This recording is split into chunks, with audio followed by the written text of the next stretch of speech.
আসসালামু আলাইকুম এসএসসি 26 ব্যাচের প্রাণপ্রিয় শিক্ষার্থী, আশা করি তুমি পরীক্ষা খুব ভালো দিয়েছো। ইংলিশ ফার্স্ট পেপার পরীক্ষা ভালো খারাপ হোক, আমাদের সেকেন্ড পার্ট তো দিতে হবে, এটা হচ্ছে সর্বোচ্চ সত্য কথা।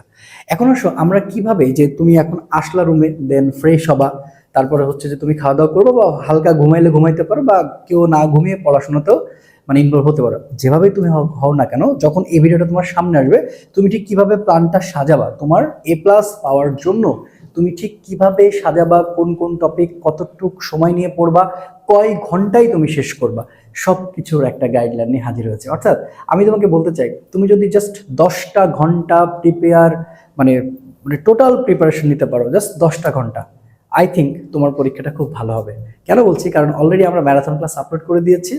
দেখবা সেখানে প্রায় 7.5 ঘন্টার মতো একটা ক্লাস দেওয়া হয়েছে, গ্রামার অংশের 60 মার্কের সম্পূর্ণ শেষ করা হয়েছে। ঠিক আছে, এরপরে আসো আমরা কিভাবে 10টা ঘন্টায় নিজের পড়াগুলো সাজাবো সেটা নিয়ে কথা বলবো। স্যার, আমাদের সামনে দেখতে পাচ্ছি যে ওদের যে 12টা এখানে আইটেম রয়েছে, এটা গ্রামার, রাইট? গ্রামার, এই গ্রামারের জন্য কিন্তু আমরা অলরেডি ক্লাস আপলোড করে দিয়েছি। সেখানে আশা করছি সেই ক্লাসগুলো করে থাকলে অবশ্যই একবার পড়ে থাকার রয়েছে, দেন তুমি ক্লাসটা করলে তোমার জন্য খুবই ভালো হয়। ঠিক আছে, আবার এরকম যদি হয় কেউ যে একবারে জীবনে পড়ো নাই, ক্লাসটা দেখবা, এটা তাহলে কঠিন হয়। হ্যাঁ কঠিন হয়, দেখতে পারো, কিন্তু এই প্লাস করা কঠিন হয়। ঠিক আছে, আচ্ছা তো এখন আসো যে আমরা দেখি যে স্যার এখানে হচ্ছে আমাদের 12টা আইটেমের মধ্যে আছে। প্রথমে আমরা একটু আপনার কাছে একটু করব, ইন্টারাপ্ট করব, যে এখানে বাচ্চারা কোনটা দিয়ে শুরু করবে, কিভাবে শুরু করবে, আজকে প্রথম কোন টপিকটা দিয়ে তারা পড়াশোনা স্টার্ট করলে সবচেয়ে আপনার মতে ভালো হয়, এবং আপনি আপনার ছাত্র জীবনের অভিজ্ঞতা প্লাস শিক্ষক জীবনের অভিজ্ঞতা। এখন প্রথমত যেটা বলি যে সেটা হচ্ছে প্রত্যেকটা স্টুডেন্টের বা মানুষের আমাদের নিজস্ব একটা পরিকল্পনা থাকে, সেটা অবশ্যই ফলো করব।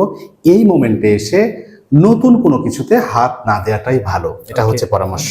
তাহলে প্রথম কথা, তাহলে আমরা এই যে 2টা বছরে বা পুরো সেকেন্ড ইয়ারে বা টেস্টের পরে যে প্রিপারেশনটা নিয়েছি, সেটার কিন্তু অ্যাপ্লিকেশনটা আমার সামনে হবে, তাই না? তাহলে এই জায়গাতে যে কাজটা আমাদের করতে হবে, যেটা পড়েছি সেটাকেই আমাকে ভালোভাবে আমাদেরকে এক্সিকিউট করতে হবে।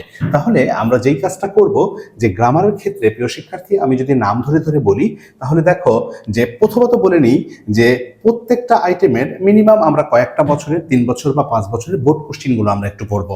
এটা খুবই গুরুত্বপূর্ণ, একটু ব্যাখ্যা সহ এবং বুঝে। এবং এই জায়গাতে খেয়াল করে দেখো যে এই যে আর্টিকেল রয়েছে, গুরুত্বপূর্ণ অল্প কিছু নিয়ম যেগুলো প্রয়োজন। প্রিপজিশনের ক্ষেত্রে বেসিক্যালি অ্যাপ্রোপ্রিয়েট প্রিপজিশন থেকে প্রশ্ন হয়, তাহলে অ্যাপ্রোপ্রিয়েট প্রিপজিশনটা আমরা খুব ভালো করে দেখবো, এবং যেগুলো পড়েছি সেগুলো রিভিশনের কথা বলছি আমি। ওয়ার্ড এবং ফ্রেজের ক্ষেত্রে কিন্তু লিমিটেড কিছু ওয়ার্ড এবং ফ্রেজ রয়েছে, এবং আরো মজার বিষয় হচ্ছে অলরেডি কিন্তু আমাদের ম্যারাথন আপলোড হয়েছে। যদি একটু কষ্ট করে ক্লাসটা শেষ করতে পারো, 7 ঘন্টা অ্যাবাভ হবে, তাহলে ইনশাআল্লাহ ভালো হয়। টোটাল প্রিপারেশনটা ওখানে গোছানো আছে। তারপর কমপ্লিটিং সেন্টেন্সের ক্ষেত্রেও মেজর যে রুলগুলো আছে সেগুলো পড়বো, নতুন কিছু না পড়ে। তারপর রাইট ফর্ম অফ ভার্বসের ক্ষেত্রেও তাই। রাইট ফর্ম অফ ভার্বসের আমাদের আরেকটা ভিডিও আছে, যে 7 নিয়মের মাধ্যমে একদম সব ক্লিয়ার করা হচ্ছে। আমরা আপলোড করে দেব। চেঞ্জিং সেন্টেন্স বলি, ন্যারেশন বলি, সবগুলোর ক্ষেত্রেই স্যার তারা যেটা পড়েছে সেটা টেবিলে গুছিয়ে নিয়ে মিনিমাম 5-7 বছর, 7 বলাটা বেশি হবে, 5 থেকে 3 বছরের বোর্ড কোশ্চেনটা আমরা সলভ করব। আমাদের গ্রামারে টার্গেট মানে 60 মার্কের মধ্যে আমাদের টার্গেট ন্যূনতম কত করা উচিত? আচ্ছা, 60-এর মধ্যে এখানে মিনিমাম তো অন্তত 50 তো করা উচিত। 50 না পেলে আবার ওইদিকে এ প্লাস পাওয়াটা একটু দেখা যাচ্ছে কঠিন হয়ে আসে। আচ্ছা, তাহলে আমাদের হচ্ছে প্রথম কাজ হচ্ছে তারা আজকের দিনে, স্যার আজকের দিনে কি রাইটিং আগে হাত দিবে না গ্রামারটা শেষ করাটা? আমি আগে যেটা মনে করি যে গ্রামারটা শেষ করাই বুদ্ধিমানের কাজ। সেই ক্ষেত্রে তারা স্বাচ্ছন্দ্য বোধ করে কোনটাতে, এইরকম আজকের জন্য কিছু আইটেম বেছে নেবে, যে আমি ওয়ার্ড এবং ফ্রেজ বা হচ্ছে আমি আমার জায়গা থেকে যেটা মনে করি, যে আজকে যে ধরেন একটা বাচ্চা 4টা থেকে পড়া স্টার্ট করলো, 4টা থেকে পড়া যখন স্টার্ট করলো, সে আজকের দিনটাতে কিন্তু বিভিন্ন ভিডিওস বা বিভিন্ন দেখতে পারে, কিন্তু কালকে যেন সবগুলো অফ করে দেয়। হ্যাঁ, সবগুলো অফ করে একদম পড়াশোনা নিজের মতো করে আমি তোমাকে বলতে চাচ্ছি, একদম ভালো পরামর্শ দিচ্ছি ভাই। আমরা কিন্তু কখনো অতিরঞ্জিত কথা বলিও না বা বলবো না। আমাকে খাতা কলম বই নিয়েই থাকবা। আজকে তুমি যেটা করতে পারো, আজকে যেমন ধরো বড় বড় ক্লাস অনেকে দিবে, তোমার যার ক্লাস ভালো লাগে তুমি সেটা দেখলা, বা তুমি হচ্ছে আজকে সব রিসোর্স গুলা রেডি করে রাখলা, কিন্তু কালকে সারাটা দিন যেহেতু আজকে তোমাকে আজকে গ্রামার রিভিশন করা মাস্ট, অর্থাৎ আজকে গ্রামারটা রিভিশন করাই লাগবে। আজকে এই 12টা টপিক, এখন দেখো এই 12টা স্পেসিফিক টপিকে যদি তোমার কোথাও সমস্যা হয়ে থাকে, তুমি কিন্তু সেলিম স্যারের এই ম্যারাথন ক্লাসটা দেখতে পারো, এবং ওখানে টপিক টু টপিক কিন্তু স্যার আলোচনা করেছে, রুলস গুলো ব্যাখ্যা করেছে, বোর্ড কোশ্চেন সলভ করা হয়েছে, তো তুমি চাইলে ওটা দেখতে পারো। এটা হচ্ছে প্রথম আমার সাজেশন। এন্ড আজকে যেভাবেই হোক আজকের দিনে তোমাকে এটা শেষ করতে হবে গ্রামার অংশ। দেন তুমি যেটা করবা, তুমি হচ্ছে কাল পরের দিনে সকালে উঠে তুমি রিটেন পার্ট গুলো তুমি শেষ করবা মোটামুটি 4 থেকে 3 ঘন্টার মধ্যে। দেন আমি আশা করছি তুমি সকাল 8টায় উঠবা, 8টা 9টা 10টা, আমি 11টা পর্যন্ত ধরলাম, তোমার সম্পূর্ণ শেষ হয়ে গেল।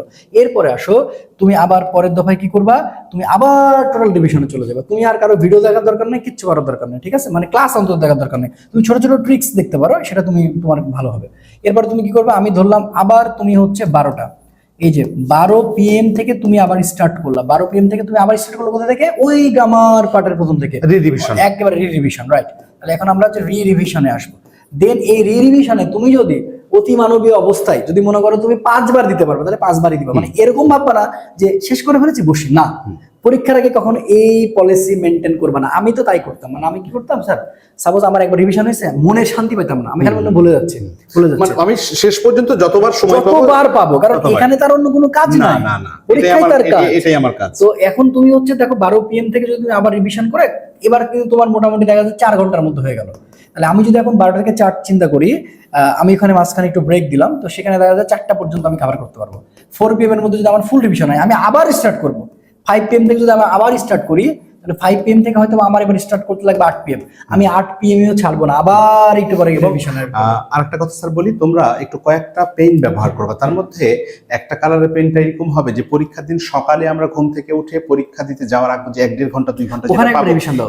এই জায়গাতে ছাড় ওরা রিভিশনটা পুরোটা তখন দেয়া কঠিন হয়। তখন কি করবে যে আমি আর্টিকেলের হচ্ছে এই 2টা নিয়ম বারবার ভুলে যাই, তখন একটা পেন দিয়ে ইন্ডিকেট, প্রিপজিশনের এই 10টা প্রিপজিশন আমার মুখস্থ থাকে না, ওইটা ভার্বের এই 5টা নিয়ম আমি শুধু ভুলে যাই, তখন কাজটা কিন্তু আমার কমে আসবে। কারণ আগের রাতে আমি যতগুলো পড়েছি পরের দিন ওই সকালে সম্ভব হবে না।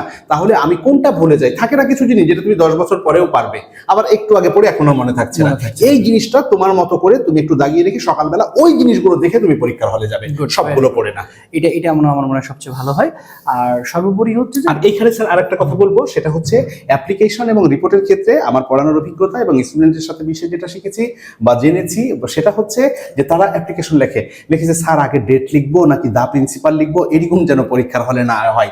রিপোর্ট লেখার সময় স্যার আগে নাম নাকি আগে ডেট কিভাবে লিখবো, টাইটেল দিব কি দিব না। প্রিয় শিক্ষার্থী, এই 2টা জায়গাতে অন্তত আমরা হচ্ছে একটু ফরম্যাটটা খুব ভালো করে, অর্থাৎ খাতায় প্রয়োজনে 2-3 বার প্র্যাকটিস করে যাব।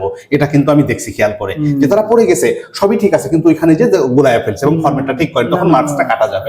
ঠিক আছে, এইটা করা যাবে না, এই ভুলগুলো করা যাবে না। সবসময় ওদের পাশে আছে। এখন তোমরা যেটা করতে পারো, আমাদের যে বড় ক্লাসটা আপলোড হচ্ছে তুমি সেটা দেখতে পারো। আমরা সেই ক্লাসটা খুব ভালোভাবে প্রমোট করছি এই কারণে যে, কারণ এখানে প্রত্যেকটা টপিক না খুব সুন্দর করে আলোচনা করা আছে।